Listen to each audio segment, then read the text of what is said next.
একটা শরীর কতক্ষণ নিতে পারে? একটা নারীর দেহ কতক্ষণ নিতে পারে 113টারও বেশি কামড়ের দাগ?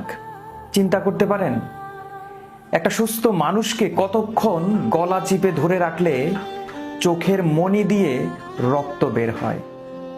একটা নারীকে যখন ধর্ষণ করে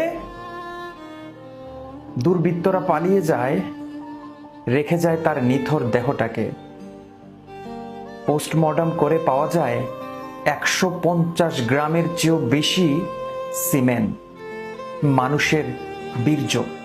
একটা সুস্থ মানুষ 4 থেকে 5 গ্রাম সিমেন্ট দিতে পারে। সেই জায়গায় এই মানুষটার দেহে 150 গ্রাম সিমেন্ট পাওয়া গেছে। বন্ধুরা, আমি বলছি